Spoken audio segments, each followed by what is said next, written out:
Un saludo para todos nuestros hermanos de Templo Belén, nuestra casa de pan. Iniciamos dándole gracias a Dios porque Él ha sido bueno y ha sido fiel. Bienvenidos a este espacio donde alrededor de la palabra de Dios podemos aprender, crecer y madurar. También tenemos la oportunidad de interceder unos por otros para que aquellas dificultades que están presentes en este momento en la vida puedan ser sorteadas, superadas con la ayuda de nuestro Dios y siempre tomando las mejores decisiones. Padre, gracias. Gracias por cada creyente, gracias por cada familia, gracias por todo lo que estamos haciendo para alcanzar a otros que tengan esa misma bendición que ya hemos recibido. Oh Dios, eres bueno. Estamos agradecidos porque has restaurado a aquellos que han estado con operaciones, enfermos, oh Dios, les has sanado, has guiado a los médicos. Otros que han perdido a sus seres queridos por enfermedades o porque están muy ancianos, Señor, también les has dado fortaleza. Así que seguimos orando y clamando por ellos. En momentos difíciles, tú eres nuestra esperanza, nuestro socorro, nuestro auxilio, nuestra fortaleza, Señor. Padre, gracias, porque todos aquellos problemas, no importa si son de corte económico o asunto educativo, emocional, espiritual, oh Dios, todo ello será resuelto bajo la dirección de tu Santo Espíritu. En Cristo Jesús. Amén. Muy bien, queremos hacer intercesión también misionera como siempre acostumbramos y vamos a orar por un pueblo precioso. Son aproximadamente 1.054.000 personas y viven en el país de Indonesia, los Jambi o Jambi, los Jambi Malay o Malay. Habitan en una cuenca de tierras bajas, de densas selvas, muchos pantanos y ríos, algo como selvático. El sistema del río Batang Hari es un importante medio de transporte y una fuente de pescado para ellos. Están muy orgullosos de sus vínculos con la cultura malay o malaya, que floreció en el siglo VI hasta la Edad Media. Lamentablemente este orgullo amenaza el desarrollo económico porque les cuesta aceptar todas las oportunidades que hay acerca de cambios, de mejoras y esto. Además están imbuidos, penetrados por la religión musulmana, donde les hace ser cerrados, tienen sus mezquitas y todo esto. Y el problema es que mezclan esto con creencias. Por ejemplo, creen que los líderes religiosos musulmanes, los enanos y los chamanes, tienen poderes sobrenaturales. De hecho, los chamanes, desde otro punto de vista, no son aceptados por los musulmanes, pero hay que entender que en el Islam a veces se mezclan costumbres y creencias dependiendo de la región y el pueblo. ¿Cómo debemos orar? Vamos a orar para que una emisora cristiana que está penetrando entre ellos pueda llegar. Muy pocos Jambi siguen a Cristo, son creyentes que necesitan mucho apoyo de oración mientras buscan fielmente para servir al Señor y para que no tengan miedo de predicarle a otros. Lo mismo oremos por los obreros que les están impulsando para que crean al Señor Jesucristo, para que puedan crecer, que se levante nuevo liderazgo entre ellos. Padre Santo, oramos por los Jambi Malay, Señor, o malayos Jambi, Señor. Toca sus vidas, toca sus corazones allí en Indonesia, oh Dios. Bendice a los obreros que están trabajando en medio de ellos. Que el pan del Evangelio fresco llegue a sus vidas y sus corazones y toda forma de esclavitud mental religiosa o tradicionalista que les hace vivir en el pasado y por eso hay poco pobreza, Padre, que sea derrotada en el nombre de Cristo Jesús. Porque tu palabra es verdad, tu palabra nos hace libres. Oh Señor y Padre Celestial, gracias por tu Hijo Jesucristo, porque Él ha venido para rescatar a pueblos como este, los Yambai o Jambai malayos. En el nombre de Cristo clamamos y pedimos, oh Dios. Amén. Si usted en algún momento siente un llamado especial hacia uno de estos pueblos para orar, para hacer algo, o quiere crecer en las misiones, o quiere apoyar de ciertas maneras, comuníquese con nosotros, que estamos dispuestos para acompañarle en esta tremenda aventura de conocer del Señor Jesucristo en aquellos lugares donde el Evangelio todavía no ha llegado. Estamos alcanzando pueblos lejanos y es una bendición para todos nosotros. Y así como cumplimos la tarea en medio de pueblos lejanos, así como oramos para que Dios nos bendiga y bendiga a nuestra nación, pues seguimos permitiendo que la palabra nos ayude a madurar y a crecer.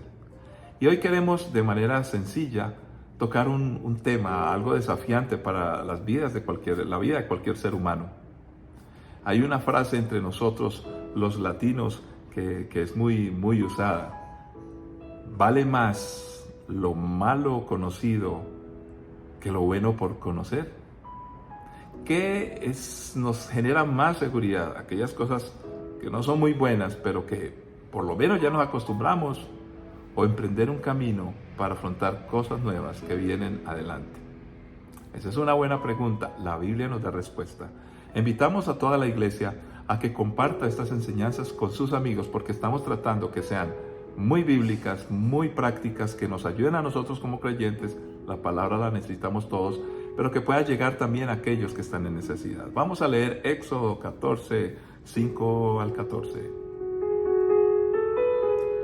Cuando el rey de Egipto le llegó la noticia de que los israelitas se habían huido, el faraón y sus funcionarios cambiaron de parecer. ¿Qué hemos hecho al permitir que todos estos esclavos israelitas se fueran?, se preguntaban. Entonces el faraón preparó su carro de guerra y llamó a sus tropas. Llevó consigo 600 de los mejores carros de guerra junto con los demás carros de Egipto, cada uno con su respectivo oficial al mando. Así que el Señor endureció el corazón del faraón, rey de Egipto, quien por lo tanto salió a perseguir a los israelitas, los cuales se habían marchado con puños en alto en señal de desafío. Los egipcios los persiguieron con todas las fuerzas del ejército del faraón, todos sus caballos y sus carros de guerra, sus conductores y sus tropas, y alcanzaron al pueblo de Israel mientras acampaba junto al mar, cerca de Pi-Hahirot, frente a Baal-Zephón. Mientras el faraón se acercaba, los israelitas levantaron la vista y se llenaron de pánico al ver que los egipcios los alcanzaban. Entonces clamaron al Señor y le dijeron a Moisés: ¿por qué nos trajiste aquí a morir en el desierto? ¿Acaso no había suficientes tumbas para nosotros en Egipto? ¿Qué nos has hecho? ¿Por qué nos obligaste a salir de Egipto? ¿No te dijimos que esto pasaría cuando aún estábamos en Egipto? Te dijimos: déjanos en paz, déjanos seguir siendo esclavos de los egipcios. Es mejor ser un esclavo en Egipto que un cadáver en el desierto. Pero Moisés les dijo: no tengan miedo, solo quédense quietos y observen cómo el Señor los rescatará hoy. Esos egipcios que ahora ven jamás volverán a verlos. El Señor mismo peleará por ustedes. Solo quédense tranquilos. Padre, es tu palabra que, como siempre, con suma urgencia la necesitamos. Ayúdanos a entenderla, comprenderla y vivirla, y que cada uno de nosotros pueda asimilar cómo la historia en esa época aplica a nosotros hoy. En Cristo Jesús. Amén. Qué interesante historia. Una historia bastante emocional. Lo más interesante es que todas las historias que están en la Biblia ocurrieron efectivamente, pero también están plasmadas allí para enseñarnos a nosotros, porque nos podemos identificar con las luchas de ellos. Tal vez no hemos sido una nación que ha vivido una esclavitud tan formal como la que pasó el pueblo hebreo en aquella época. Supuestamente Colombia es una república, un país libre, pero ¿cuántas formas de esclavismo hay? Podemos estar esclavos a tantas cosas en la vida. Pero uno de los aspectos más definitivos que encontramos aquí es que aprender o vivir, acostumbrarse a vivir en medio de una forma de esclavitud, se puede convertir en una cultura donde nos familiarizamos y permanecemos allí. Y de hecho, la vida empieza a ser muy emocional, poco racional y menos proporcional al seguimiento que tenemos a la Escritura, porque desafortunadamente mucha gente no conoce la Biblia. Entonces, cuando las emociones embargan la vida y cuando ya estamos acostumbrados a vivir de una manera X o Y, por nefasta que sea, pues es muy difícil salir de allí. Hay esclavitud mental, esclavitud emocional, esclavitud espiritual y aún física, porque hay codependencias y formas ya tan fuertes en nosotros que nos cuesta salir de todo ello. Por eso es importante que podamos compartir esta escritura y pensar que Dios las escribió para que nos pudiera ayudar en muchos de los problemas que también tenemos nosotros hoy, en la época que nos ha tocado vivir. Miremos pues algunos detalles. El pensamiento del gobierno humano y los imperios. Esto es recurrente a través de toda la historia de la humanidad. Pues podemos pensar que en muchos casos en la historia había esclavitud, los imperios, los países poderosos. Hoy es mucho más sutil, pero sigue siendo la misma esclavitud. Y en algún momento, por algunas circunstancias de negociación, como sea, tal vez sin plagas, con plagas fue en Egipto, pero se llegan a acuerdos y sin embargo de una u otra manera se arrepienten y quieren volver a recuperar lo que han perdido por una transacción o una negociación. Pues eso sigue ocurriendo hoy.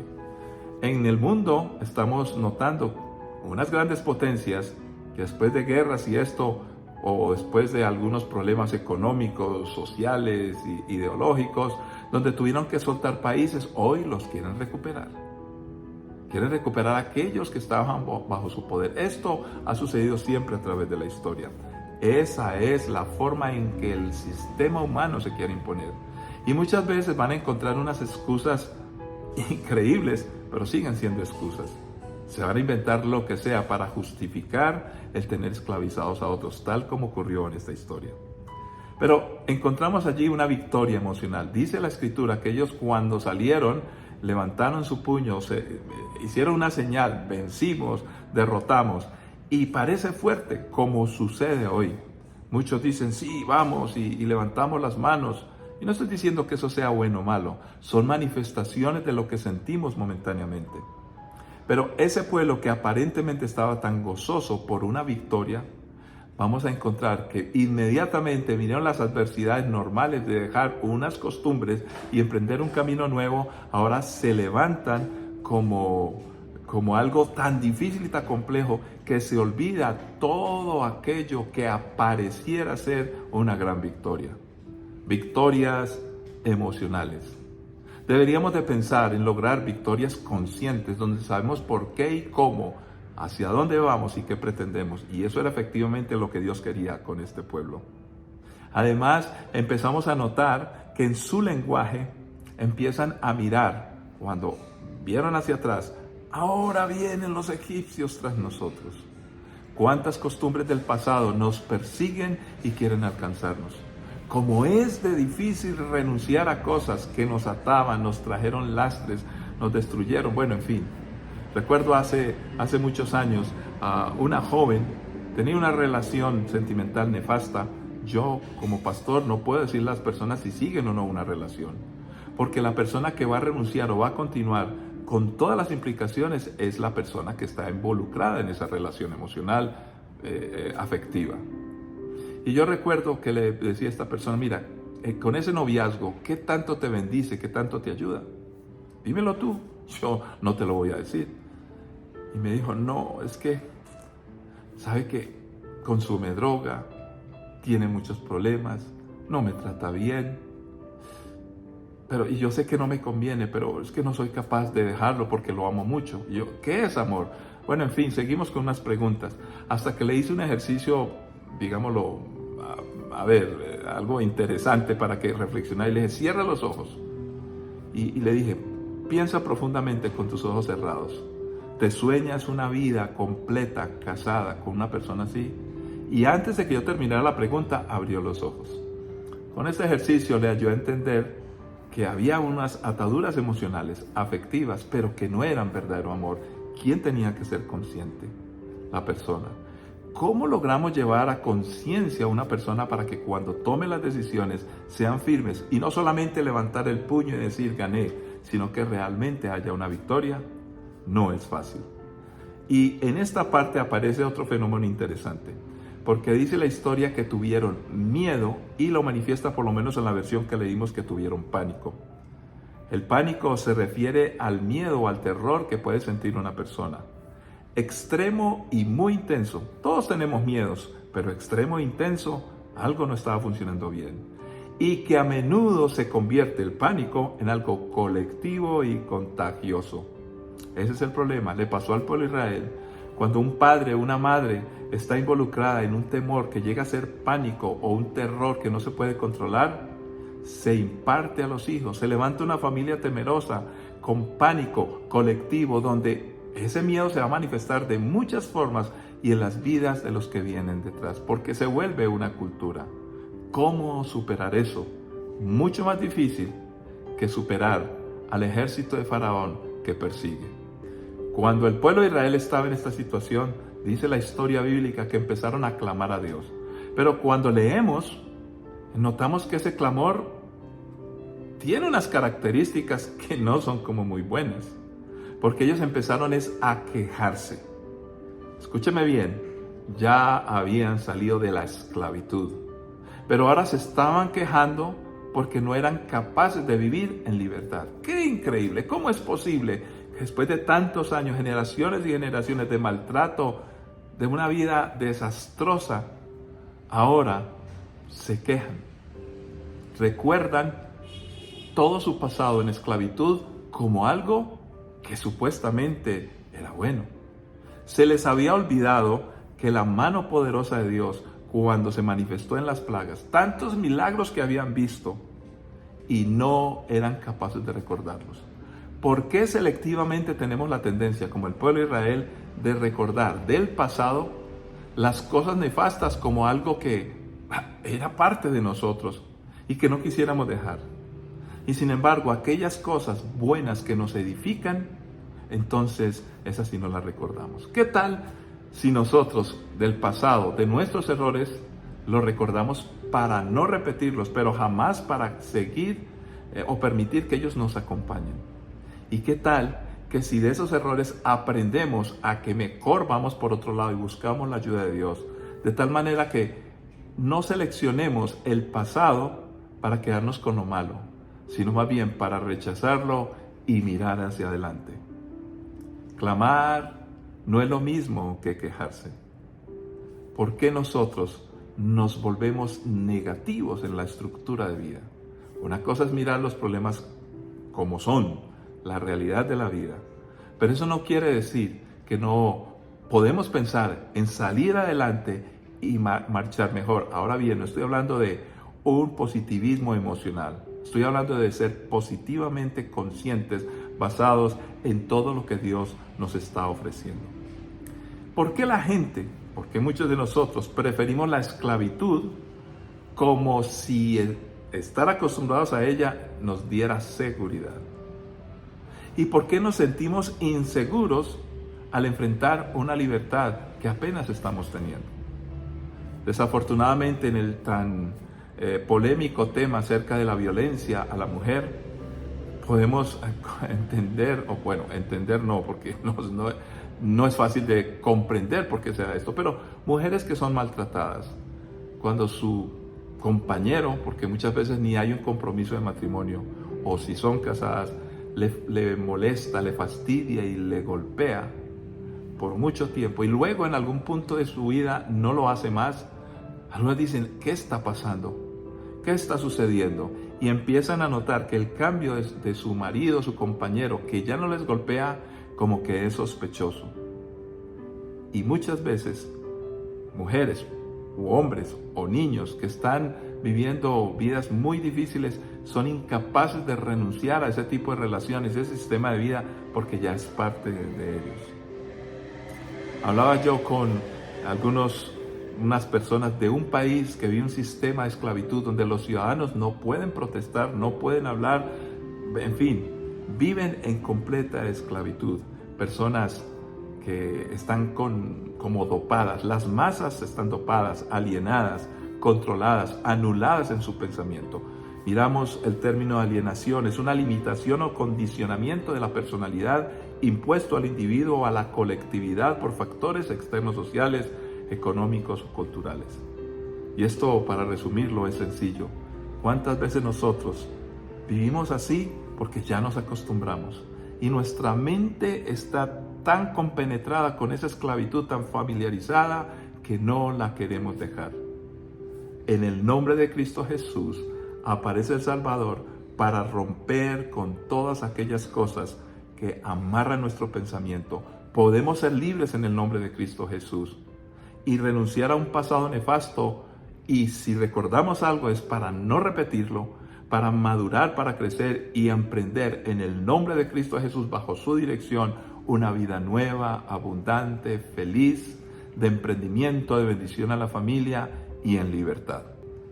Desafortunadamente, a veces, con la excusa de unas razones que no son buenas razones, preferimos quedarnos en un pasado terrible.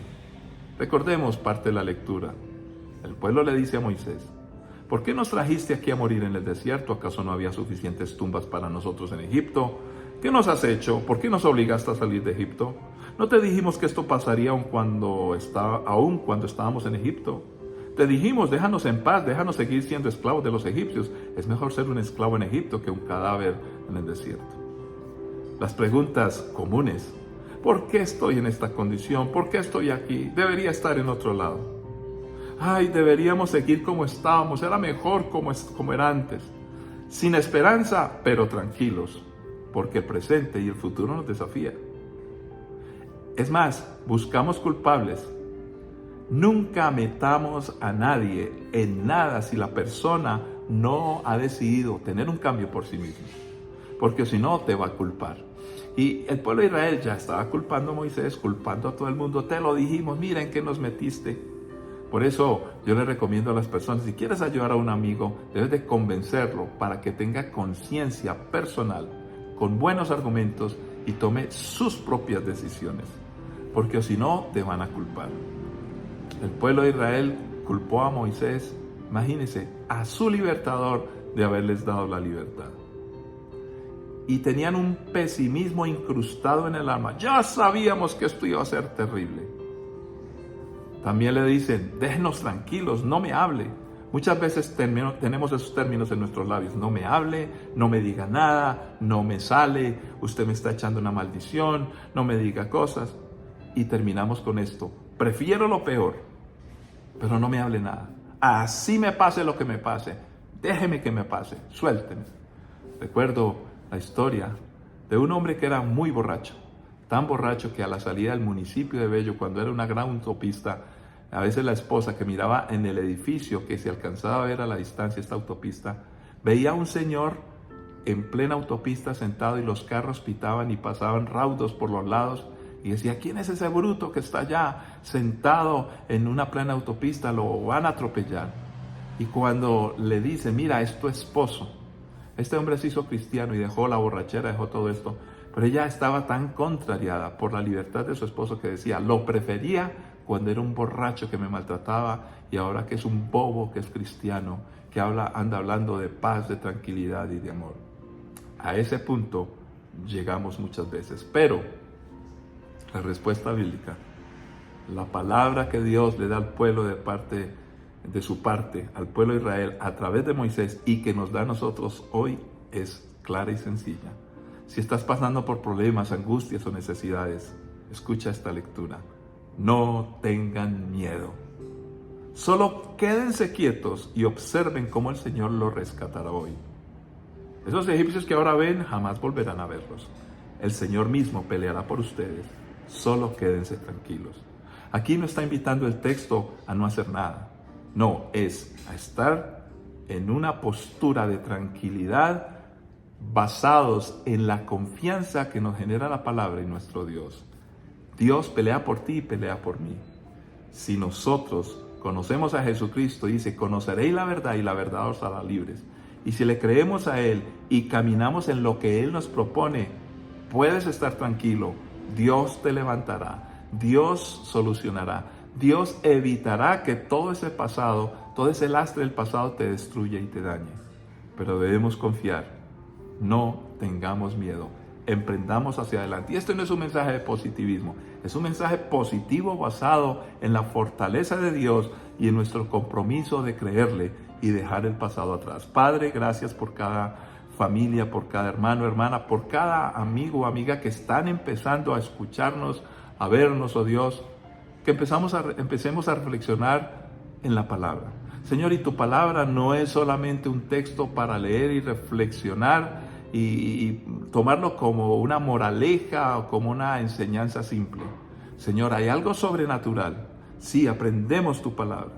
Pero lo más poderoso es que tú intervienes milagrosamente. Te pido que hagas un milagro en cada vida, cada corazón, y que cada persona con su familia pueda comprender que caminamos en libertad como tú lo has propuesto. Estás con nosotros, que no nos quejemos más, sino que confiemos, Renunciemos a ese pasado nefasto, porque de verdad es mucho mejor un futuro nuevo contigo por conocer que un terrible pasado que nos ha dañado.